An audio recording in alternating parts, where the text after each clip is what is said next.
नमस्कार दोस्तों। बहुत ही प्यारे प्रश्न हैं और ये प्रश्न कहीं ना कहीं किसी न किसी एग्ज़ाम में पूछे गए हैं। जैसे पहला प्रश्न है जो यूके ट्रिपल एससी के एग्ज़ाम में पूछा गया था और आपके सामने है और आपको इसका आंसर करना है। निम्न में से किसे फलक संस्कृति कहा गया है? तो फलक संस्कृति कहा गया है मध्य पुरापाषाण कालीन संस्कृति को फलक संस्कृति के रूप में जाना जाता है। मोस्ट इम्पोर्टेंट प्रश्न। अब बहुत अच्छा प्रश्न है। अल्मोड़ा के निकट लखू ओडियार पर लाल रंग से उकेरी गई जो मानव आकृतियाँ मिली हैं वो किस काल की हैं? लखू ओडियार अल्मोड़ा ज़िले में सुयाल नदी के किनारे स्थित है और यहाँ से जो मानव आकृतियाँ मिली हैं वो पाषाण काल से संबंधित है। मोस्ट इम्पोर्टेंट प्रश्न है ये भी। सभी प्रश्न बहुत अच्छे हैं। प्रश्न है मानव समाधानों में कुत्ते दफनाए गए थे। तो पूछा गया है मानव के साथ कुत्ते कहाँ दफनाए गए थे? तो राइट आंसर है ऑप्शन बी ब्रुज होम। बहुत ही अच्छा प्रश्न है ये प्रश्न मोस्ट इम्पोर्टेंट और बहुत ही प्यारा प्रश्न है क्योंकि इसमें पाषाण संस्कृति से लेकर हड़प्पा सभ्यता का समावेश किया गया है। और प्रश्न है निम्न में से किस एक पुरा स्थल से पाषाण संस्कृति से लेकर हड़प्पा सभ्यता तक के सांस्कृतिक अवशेष प्राप्त हुए हैं? तो राइट आंसर है ऑप्शन बी मेहरगढ़। प्रश्न है उस स्थल का नाम बताइए जहां से प्राचीनतम स्थायी जीवन के प्रमाण मिले हैं। तो स्थायी जीवन के प्रमाण मिले हैं ऑप्शन डी मेहरगढ़। बहुत ही प्यारा प्रश्न है। अब देखिए कितना अच्छा प्रश्न है। भारतीय उपमहाद्वीप में कृषि के प्राचीनतम साक्ष्य प्राप्त हुए हैं। तो कृषि के प्राचीनतम साक्ष्य प्राप्त हुए हैं मेहरगढ़ से, याद रखना है। प्रश्न है भारत के किस स्थल की खुदाई से लौह धातु के प्रचलन के प्राचीनतम प्रमाण मिले हैं? तो लौह धातु के प्रचलन के जो प्राचीनतम प्रमाण मिले हैं वो मिले हैं अतरंजी खेड़ा से। बहुत ही अच्छा प्रश्न है ये प्रश्न बहुत बार रिपीट होता है। भारत में मानव का सर्वप्रथम साक्ष्य कहाँ से मिलता है? तो मानव का सर्वप्रथम साक्ष्य मिलता है नर्मदा घाटी से। ऑप्शन डी राइट आंसर है। मोस्ट इम्पोर्टेंट प्रश्न। सिक्किम एक नया राज्य बना। तो सिक्किम नया राज्य बनता है 36वें संविधान संशोधन के द्वारा 1975 में, याद रखना है। बहुत ही अच्छा प्रश्न है। अब पूछा गया है कि निम्न राज्य या रियासत का जो एकीकरण है वो भारत में किस प्रकार किया गया? हैदराबाद जनमत संग्रह। क्या आप सहमत हैं इससे? नहीं, हैदराबाद का भारत में एकीकरण किया गया पुलिस कार्रवाई के द्वारा। और कश्मीर का एकीकरण किया गया भारत में विलय पत्र के द्वारा।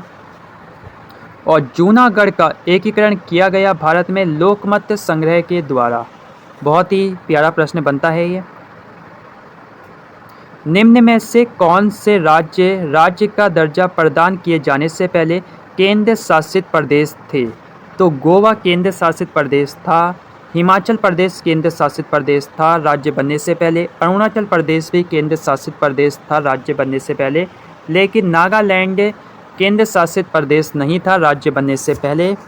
और आपको कमेंट करना है नागालैंड की स्थापना किस वर्ष हुई? निम्न में से कौन सी आवश्यक रूप से संघीय राज्य व्यवस्था की विशेषता नहीं है?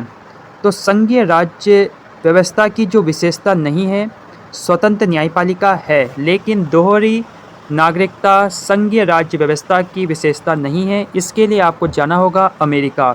लिखित संविधान है और द्विसदनीय विधायिका भी है। संघीय राज्य व्यवस्था जो कि भारत में है उसकी विशेषता।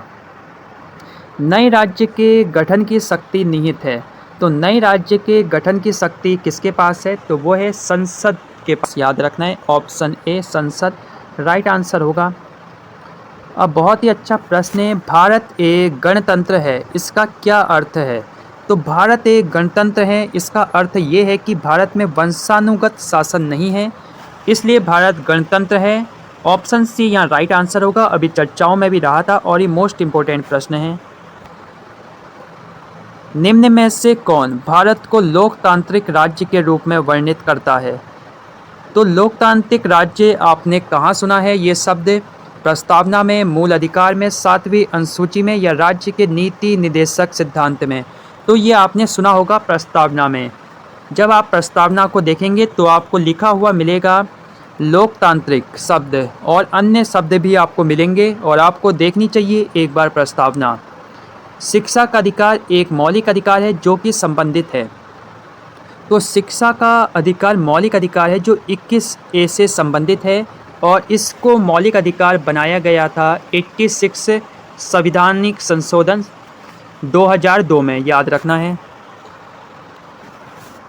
शिक्षा को मौलिक अधिकार के अंतर्गत लाया गया था 21A आर्टिकल में, आर्टिकल 21A में, और ये जोड़ा गया था 86वें संविधानिक संशोधन अधिनियम 2002 के माध्यम से। ये पूछा जाता है तो याद रखना है। निम्न में से किसने संविधान सभा में उद्देश्य प्रस्ताव रखा? तो उद्देश्य प्रस्ताव रखा जवाहरलाल नेहरू। भारतीय संघ के राज्यों का पुनर्गठन किया जा सकता है अथवा उनकी सीमाएं परिवर्तित की जा सकती हैं। ऑप्शन ए संसद द्वारा विधान की समान प्रक्रिया में साधारण बहुमत के द्वारा, संसद के दोनों सदनों के 2/3 बहुमत के द्वारा, संसद के दोनों सदनों के 2/3 बहुमत और संबंधित राज्यों के विधान मंडलों की सहमति से, और ऑप्शन डी है संबंधित राज्य सरकार की सहमति से संघीय सरकार के कार्यपालिका आदेश के द्वारा। तो राइट आंसर है, अगर हमें भारतीय संघ के राज्यों का पुनर्गठन करना है अथवा उनकी सीमाएं परिवर्तित करनी है तो ये सकती है संसद के द्वारा, और संसद ये कर सकती है साधारण बहुमत के द्वारा, यानी ऑप्शन ए यहाँ राइट आंसर है।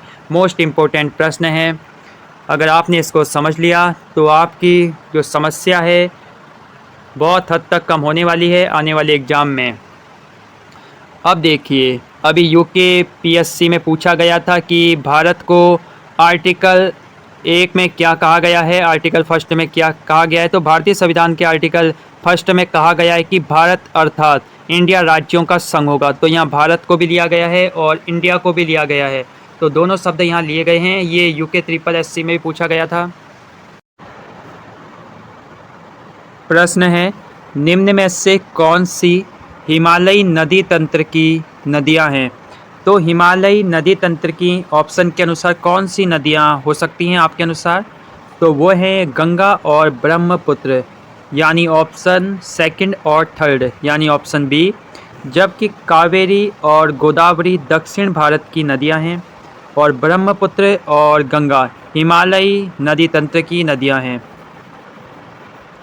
ब्रह्म समाज की स्थापना राजा राम मोहन राय ने 1828 में की थी। आर्य समाज की स्थापना दयानंद सरस्वती ने 1875 में की थी। रामकृष्ण मिशन की स्थापना विवेकानंद ने 1897 में की थी और सत्य शोधक समाज की स्थापना ज्योतिबा राव फूले ने 1873 में की थी।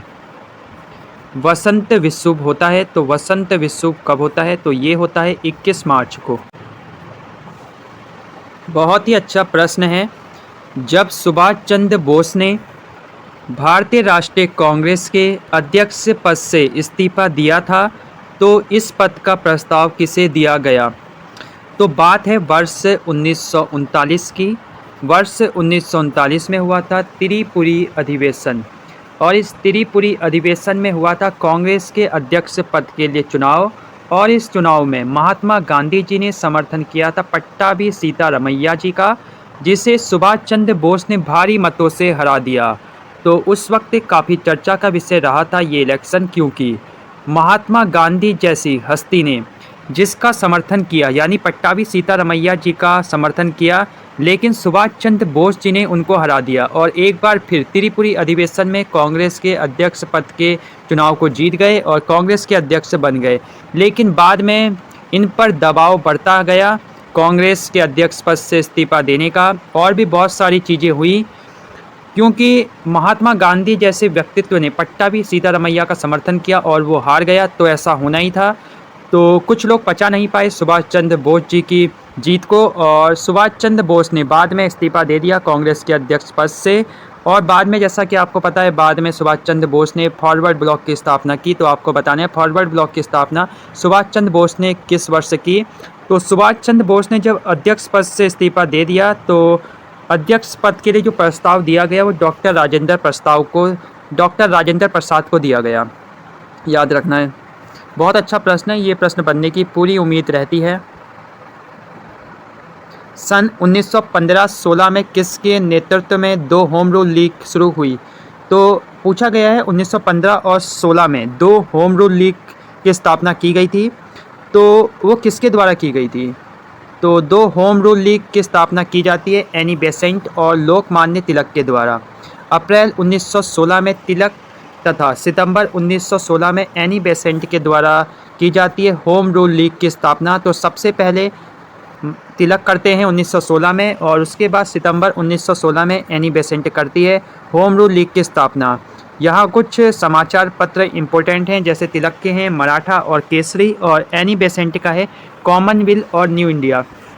और ये बात भी ध्यान रखनी है, एनी बेसेंट कांग्रेस की प्रथम महिला अध्यक्ष थी जो 1917 में अध्यक्ष बनी। और सबसे इम्पोर्टेंट फैक्ट ये है कि बाल गंगाधर तिलक कांग्रेस के कभी भी अध्यक्ष नहीं बने।